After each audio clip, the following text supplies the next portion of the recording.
Who in your life would you describe as full of goodness? I think of my friends Josh and Chris.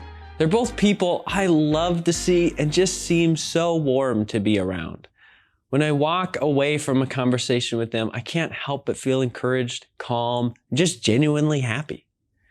Hi, I'm Caleb White, your spiritual fitness coach.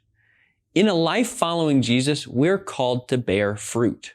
Fruit is the thing that is produced as a result of life with Jesus and becoming more like Him. Galatians 5:22-23 tells us that the fruit produced from the Holy Spirit working in us is love, joy, peace, patience, kindness, goodness, faithfulness, and self-control. We want to focus on the fruit of goodness today. Now, what exactly is goodness? It's honestly a little difficult to put a finger on. Goodness is defined by Merriam-Webster as the quality or state of being good. In a person, it's a description of their character and conduct. When someone is good, they tend to be generous, kind, warm, encouraging, settled, and other things like that. If we want to bear fruit or grow in our reflection of Jesus, what can we do? Jesus tells us how in John 15, when He compares our relationship with Him to that of a vine and a branch. In verse 5, He says, "Yes, I am the vine, you are the branches. Those who remain in me and I in them will produce much fruit. For apart from me, you can do nothing." I remember reading this passage one time and feeling so relieved.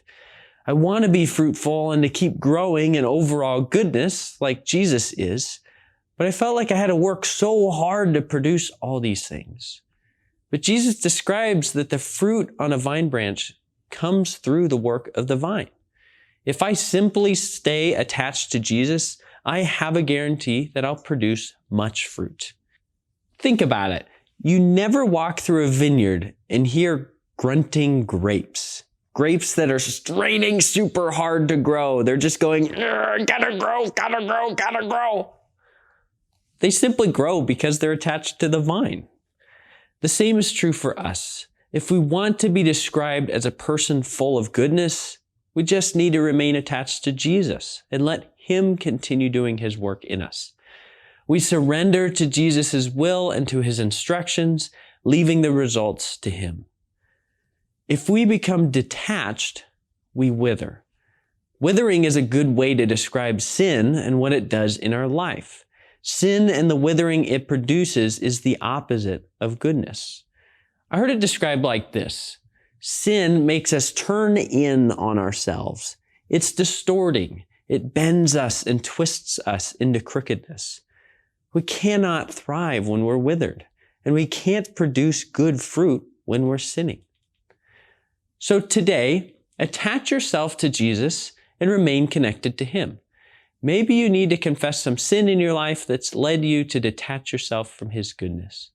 Maybe you need to remind yourself that He will produce fruit in you in the right season at the time that Jesus has determined.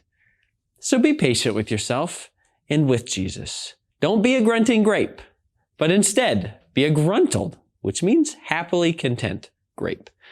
Trust in Jesus' promises that you will produce much fruit when you abide with Him. With time, people may even describe you as a person full of goodness, and you'll know you're seeing the fruit that only comes from Jesus. Now go win today